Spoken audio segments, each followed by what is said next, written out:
coming up on Confidential. Booker T's early childhood in South Park, Texas. When my mother passed away, it was a typical day. She left this driveway right here in our old Caprice, and that was the last time I ever saw her. And a look back at the last days in the life of Miss Elizabeth. I don't know what's wrong. I'm scared to death. Please send somebody.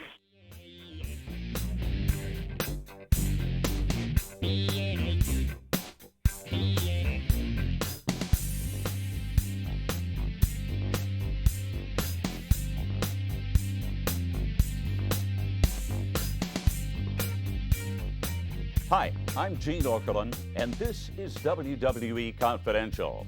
Tonight's show will cover the who's who of World Wrestling Entertainment, including Hall of Famer Classy Freddie Blassie, the 38th governor of Minnesota, Jesse Ventura, the 5-time WCW champion Booker T, and one of the most memorable matches in WWE history, from WrestleMania 3, Hulk Hogan locking up with Andre the Giant. Plus, we will revisit the passing of the lovely Miss Elizabeth and update you on the most recent news. First up, the chance to travel the world is something many aspire to do, but very few get the chance. The global presence of World Wrestling Entertainment affords the WWE superstars the opportunity to perform in front of their international fans and to see the world all at the same time. We are on the Smackdown Tour de Force. Started out in Aberdeen, Scotland. The second day I was in London, England. They love me in London. Then over to Belfast, Ireland. And now here we are in Sheffield. And this has been an amazing tour. I love Scotland!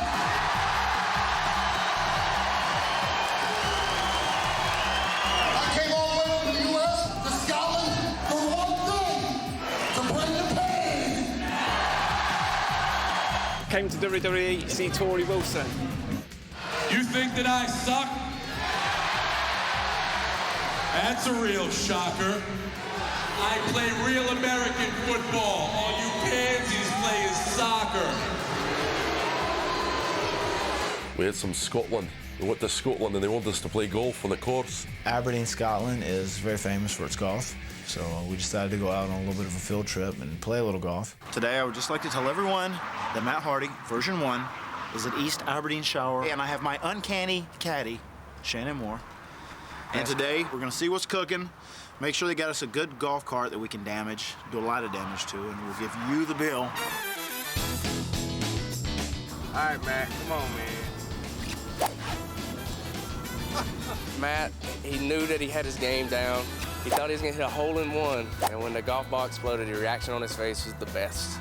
Who did it, man? Who set me up? My golf game is very good for someone who's only played 4 times in their life. There is a professional golfer that I compare Matt's game to. He's called Hugh Suck. Now rake the bunker. Faster. The best highlight from today for me was trying to run over Shannon with the golf cart, especially after he tried to run over me with the golf cart. It's cool to say that you have been to the birthplace of golf and actually played golf there. So now I can claim that. I can put that on my resume. Welcome to the London Arena and the Superstars of Smackdown!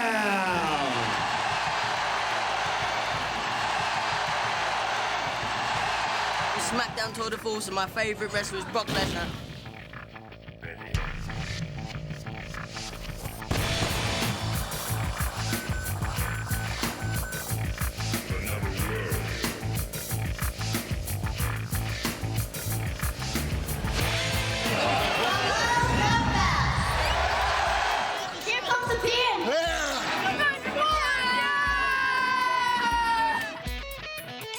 Ireland, saw the castle.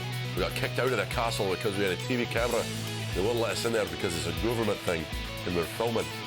So we got kicked out of the castle. We saw a war memorial that was really nice that was dedicated to the people who died from World War I, World War II. We actually went to an old pub and I had a Guinness and got to flip around some bottles. I used to be an ex-bartender, so I got to do some flipping around and stuff, so that was a lot of fun. Cheers. That stuff's great. It's great. Take another sip. We love what we do, and it's all worth it once we step in front of the crowds. Our UK fans and our European fans are really hardcore, dedicated fans, and I love enthusiastic fans. The crowds are just so excited to see us. And they're so vocal. I mean, when you're in the building, you feel the electricity. You hear them.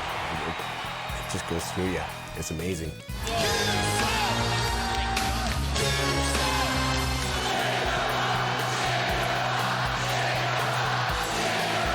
My entire experience over here has been great. The fans are just, they're so adoring.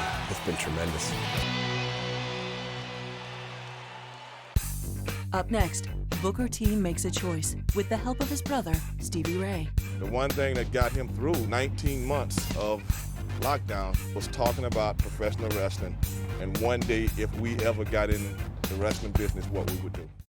Every superstar has a unique story when it comes to telling how they made it to the world of sports entertainment. And while no two stories will be alike, the path that Booker T followed was definitely unique. Recently, Booker T took us to his hometown of South Park, Texas, to reflect back on where the five-time champion grew up and what eventually led him to professional wrestling.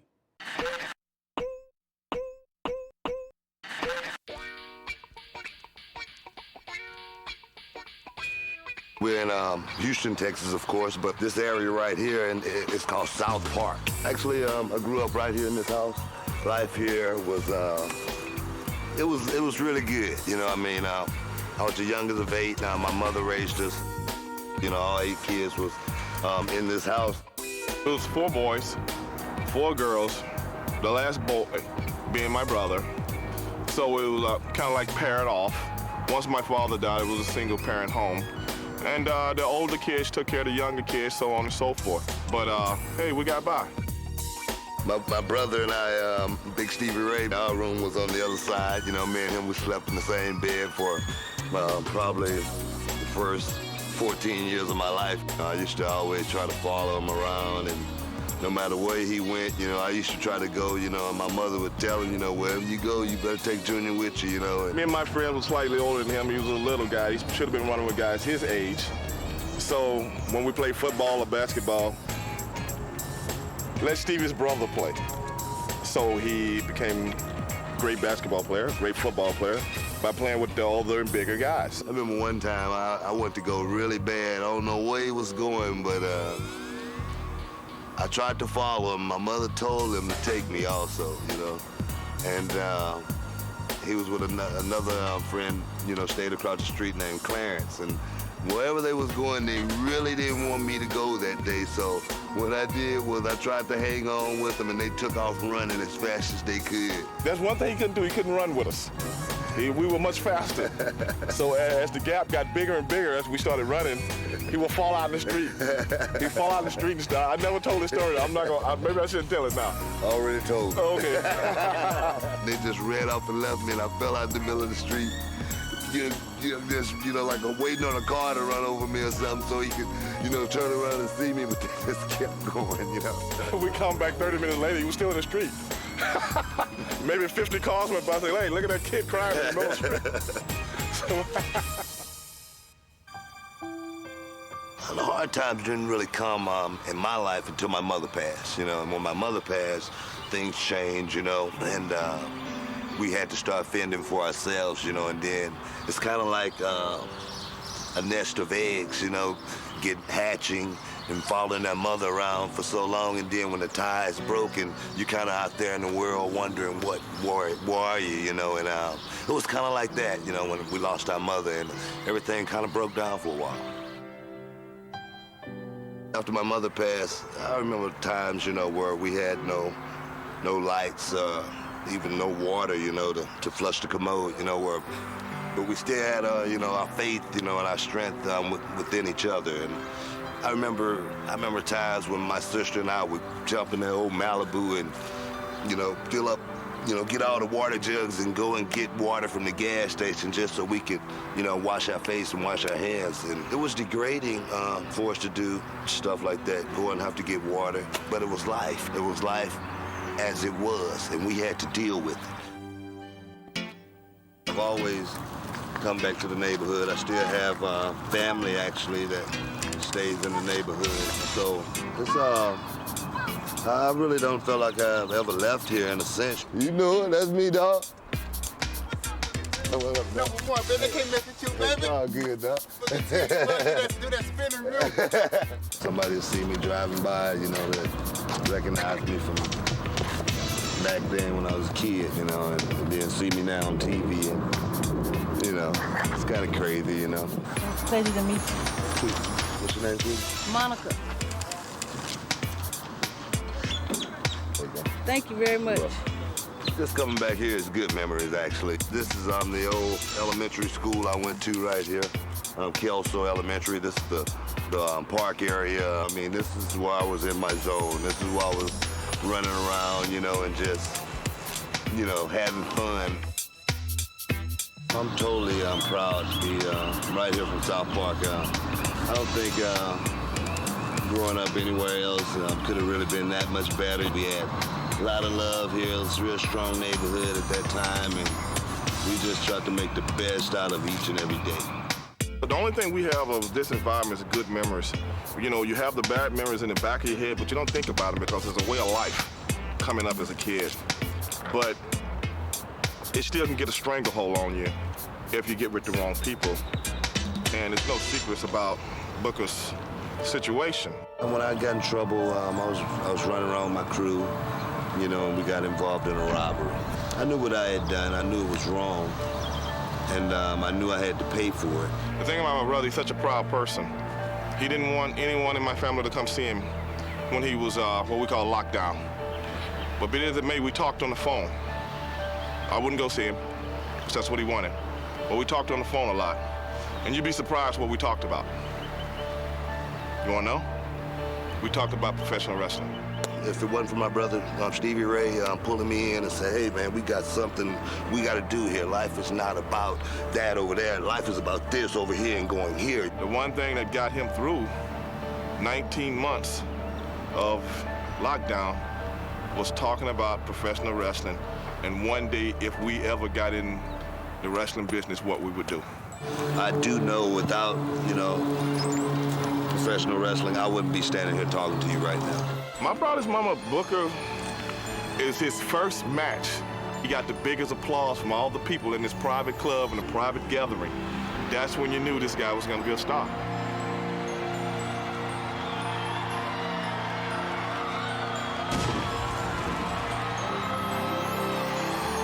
The wrestling business, to me, is, it means everything. It's made my life what it is today. Still to come, a true showcase of the Immortals. The irresistible force meeting the immovable object. Freddie Blassie made his return to the ring this past Monday night on Raw to promote his new book, Listen, You Pencil Neck Geeks. And folks, if you haven't picked this one up yet, do so tomorrow. It's an absolute must-read from the man who revolutionized professional wrestling. While I'm sure most of the younger fans out there are unfamiliar with the incredible wrestling career of the illustrious one, Freddie Blassie was one of the most hated wrestlers to ever perform.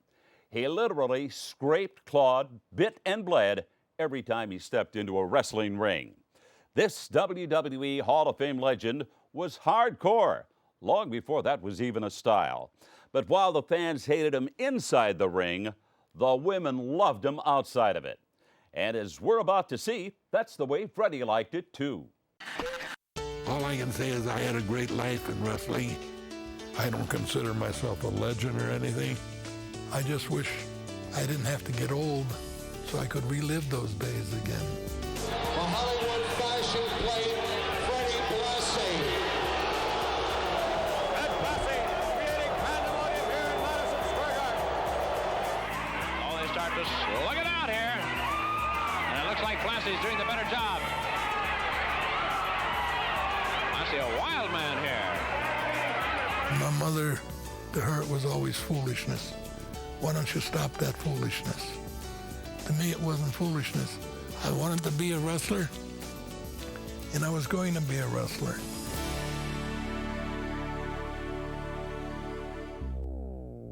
I grew up in St. Louis, Missouri. Born February 8, 1918. Wrestling was my number one thing.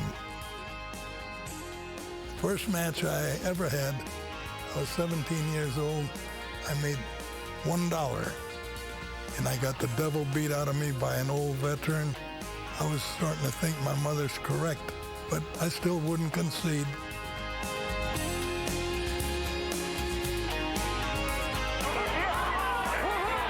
They'll send him. Watch the rebound. A tackle for the Baron.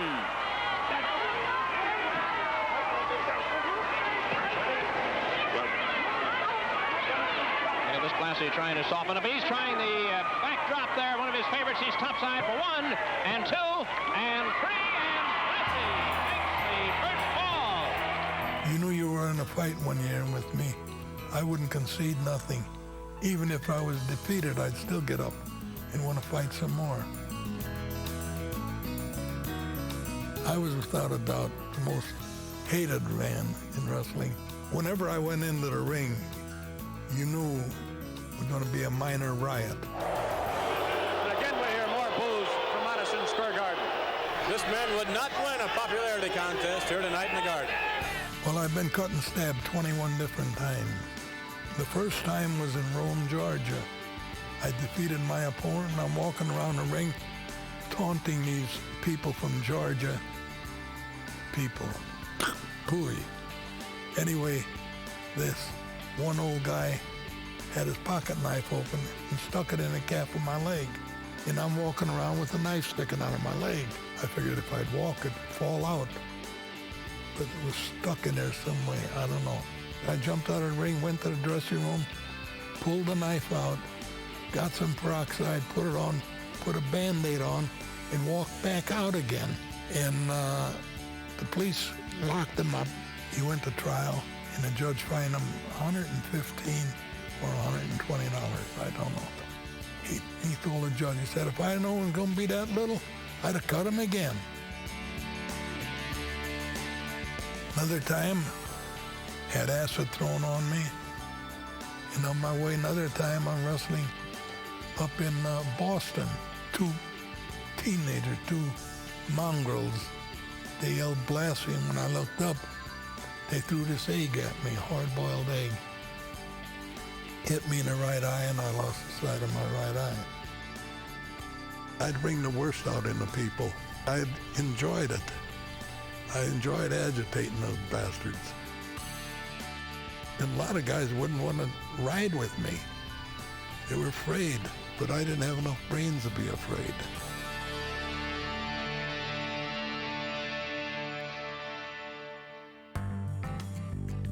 No, I had a wonderful time out there. I just about ruled Southern California.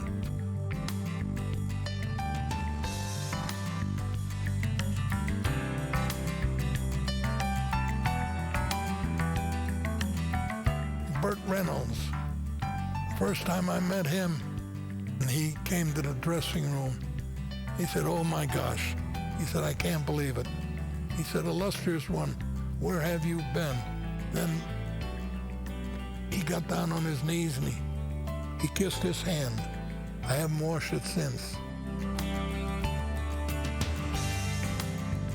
I never was one for drinking, but I was invited to all the parties on account of my reputation. You gotta have Fred there. You have to have Fred there. No party is any good without Fred. I've had a wonderful life. Something that you could not buy. You could spend all the money in the world and wouldn't have as much fun as I had. And my mother, she kept calling it foolishness. She'd say, why don't you stop that foolishness and get a job? I said, I want to be a wrestler. It was the best move I made in my life.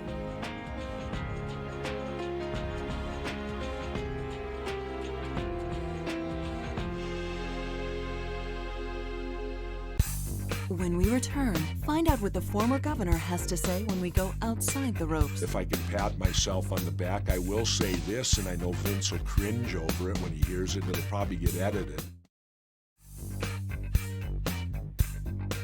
Even before he was Governor Ventura, Jesse Ventura has always been known as a straight shooter. The former governor has never been one to hold his thoughts and opinions to himself. So we asked the 38th governor of Minnesota, Jesse the Body Ventura, to give us his view on a number of different topics like only he can.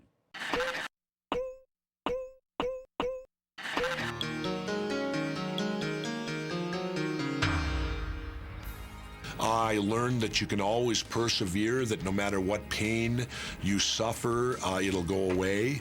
The only easy day was yesterday. And I learned in life that whenever the going gets tough, whether mental or physical, that I always revert back to Bud's training, and I think to myself, you know, that was way worse than this. What are you whining about?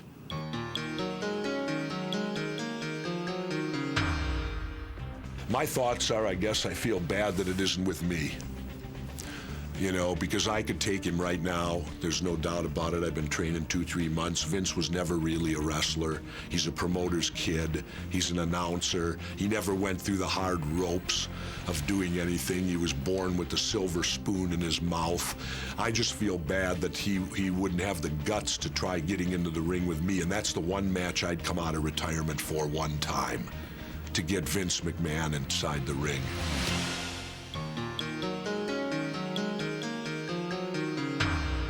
First of all, I wouldn't want that job. I've had a lot. I just got back from the Mardi Gras, and I must have had 2,000 people down there telling me to run for president. But I really wouldn't want that job. What changes would I make? I would go back to states' rights. That's the one place where I'm very disappointed in President Bush. He's a former governor who told all of us governors that he was going back to old-style federalism, giving states their rights back, and he's done just the opposite. You got Ashcroft out there telling every state what they can or can't do under federal policy. And so I think if I was president, I would make a true return to the United States of America and allow states to determine their own destiny and cut down the federal government to what it ought to be doing, and that is simply there as a protection device for the United States of America, meaning the military, and then probably, you know, pollution control, because that can go from state to state. But I would attempt to diminish the federal government in a grandiose way.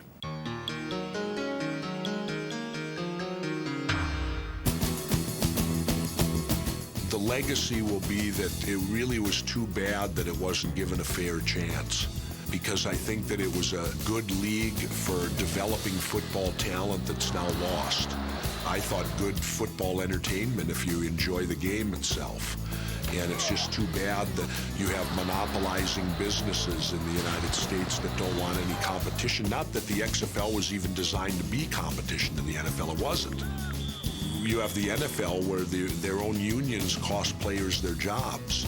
And I think the XFL brought through some very revolutionary concepts like getting paid to win, rather than just getting paid to show up, which is what the NFL is now.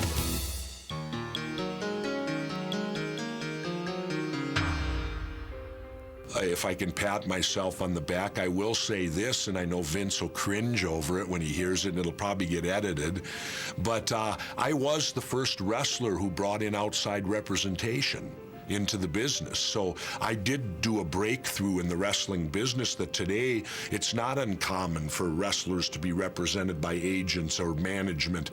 And I don't think that's necessarily a bad idea, because that way the wrestler can concentrate on wrestling and the agent or manager can concentrate on the logistics or the financial end of what he's doing. And the wrestler, I think, will get a cleaner break then, like in all sports, to be able to perform to the best of he or she's ability without being bogged down with a contract negotiation where everybody, that's like collective bargaining when you do it in government. Everyone comes out feeling a bit hurt. And people come out with chips on their shoulder. And I think the more you can put, the more cushion you can put between that, the better it is truly for both sides. Up next, From the Vault, one of the true great matches that put sports entertainment on the map. This is the biggest match in the history of professional wrestling. On Monday, May 19th, Andre the Giant would have turned 57. As the late, great Gorilla Monsoon said, he was a classic in every sense of the word. The Giant lives on in all of us, and this week, he's remembered by a superstar in his From the Vault request. How you doing? This is Chuck Palumbo with the WWE. And I'd have to say my favorite classic match of all time would probably have to be Hulk Hogan against Andre the Giant, WrestleMania 3, Pontiac Silverdome. I believe the attendance was probably somewhere around 93,000 people. Andre was in his prime. Hogan was on his way up, just about to peak. Hogan finally slammed Andre the Giant. And that was a slam heard around the world. An amazing feat. The crowd went nuts. I tell you what, let's go to the vault and take a look at that match right now.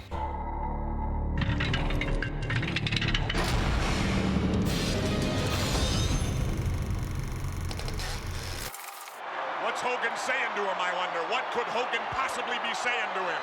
Certainly like to be able to read lips at this point. He's hulking up right now. Shoved by Andre, and the champion retaliates. Oh, big right hand blocked by the champion. And the Hulkster unloading, going for a slam. Oh, he almost got him up. Oh, he collapsed. 1, 2. 2 count only. Was that 2 or was that 3? 2 count only. Ooh, that was close, Gorilla. Shoulder was up. Oh, was that close? Andre thinks he won it just like that. Hogan is hurt.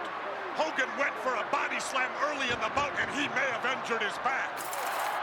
Hogan's appealing to the 93,000 Hulkamaniacs here in the Silverdome. Give you that little bit of extra something that you need to get that adrenaline flowing once more to combat the likes of an Andre the Giant. Andre holding tough with it, though. Andre, you know, Heenan's got him. He's got him ready for this bout because Andre has rushed nothing. Hogan's arm is going down. This could be history right here, Gorilla Monsoon. The Hulkster just withering away here. Referee checking the arm. Oh, look at that drop. One more time and it's over. One more time. If that arm drops, it's over. Dropped again. It's got to be 3 times, I believe, Jess. Oh, look at that. It's up there. Listen to these fans. He's still got to break the hold, though. He's still the champion. Hulk fighting with every ounce of courage in him. Right on the side of the ear with the right. And another one. Still hasn't broken a hole. The third one did. And another one. And another one. And the champion unloading with everything he's got. He finally broke the hold. Andre being stunned now.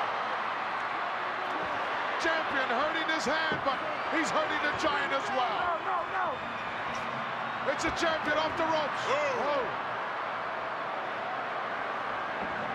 Coming off once again. Driving Andre back a few steps. Unbelievable, Monsoon. I can't believe that. Oh, and he caught him. Ran right into a chop.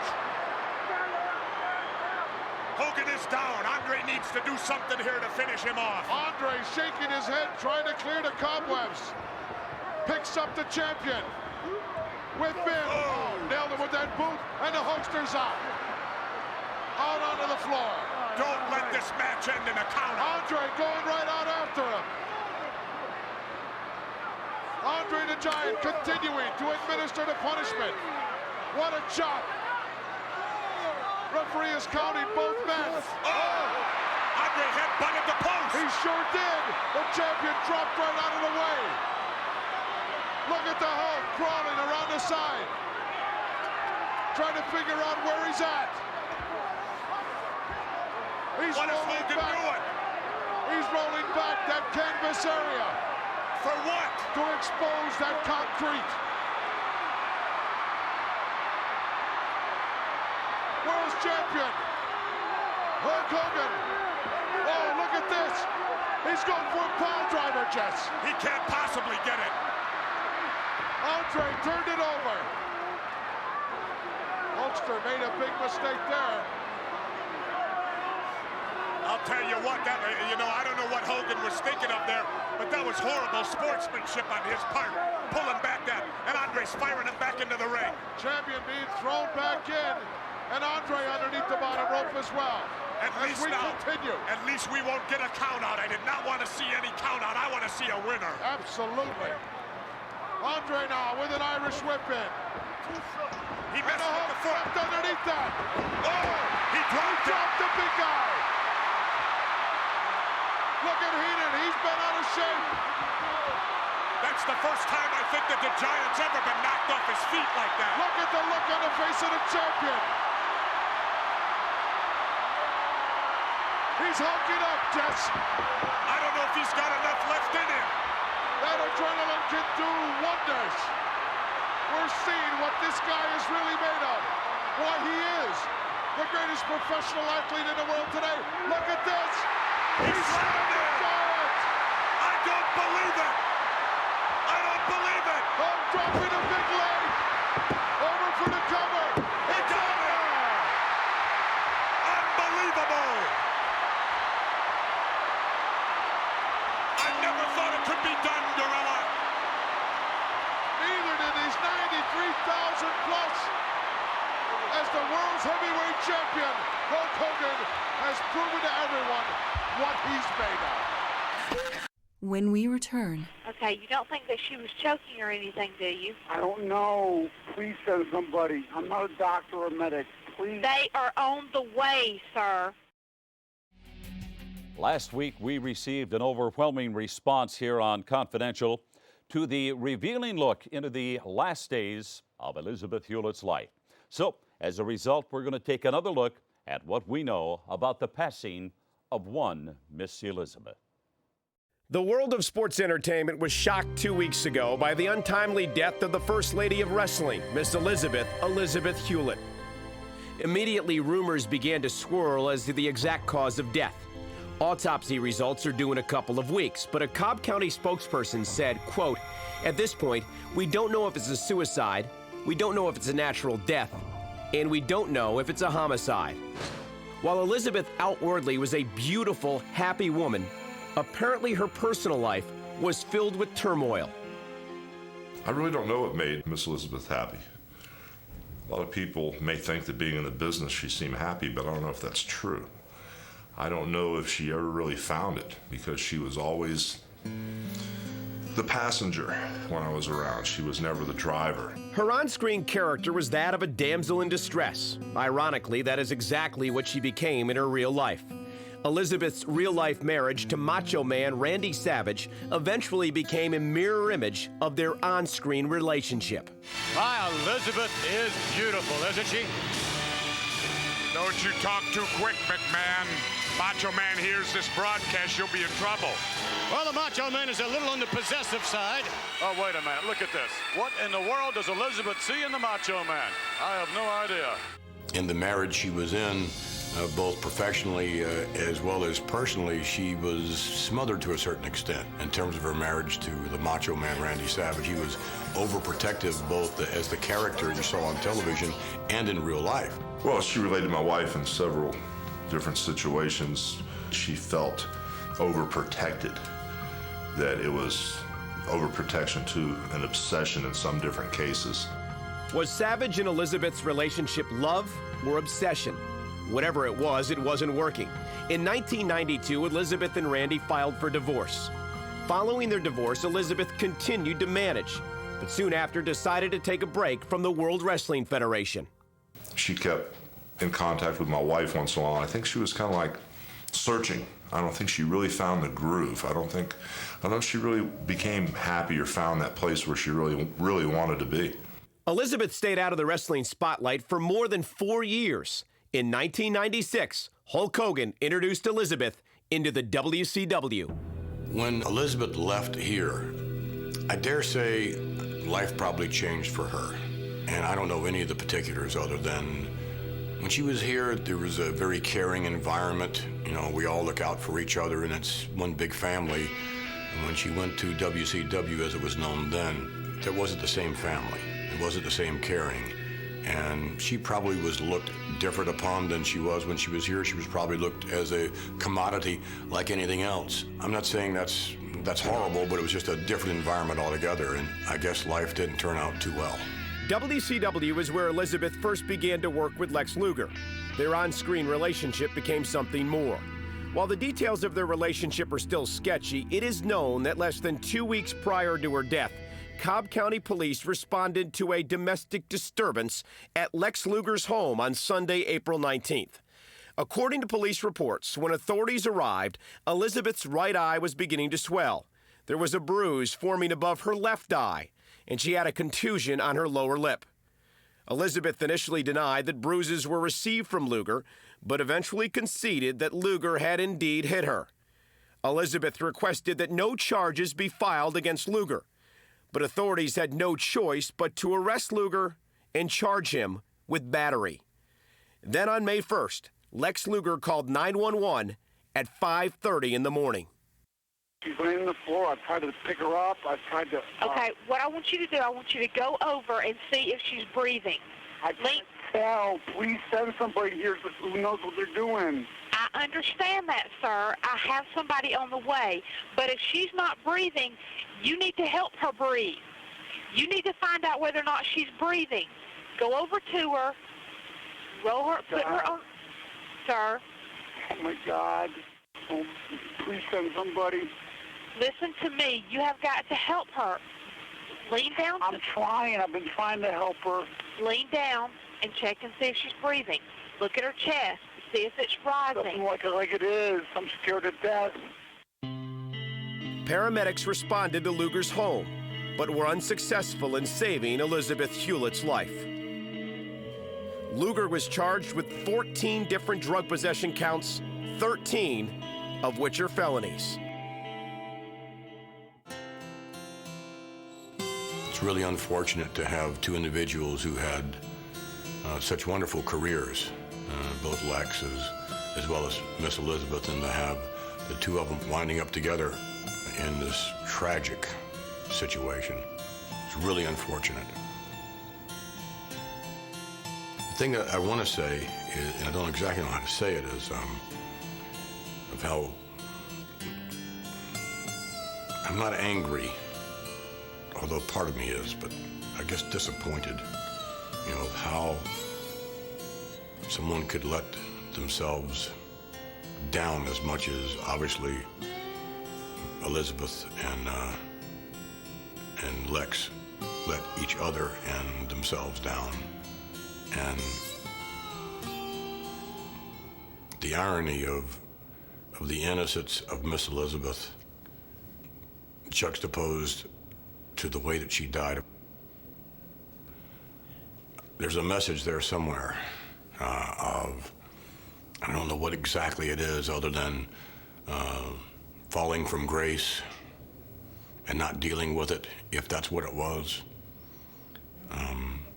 Not having a purpose in life beyond our business, if that's what it was. I'm not too sure what the message is, but it's something that performers in our business have to learn from, and so that they do not repeat the same mistakes that were made by others before them.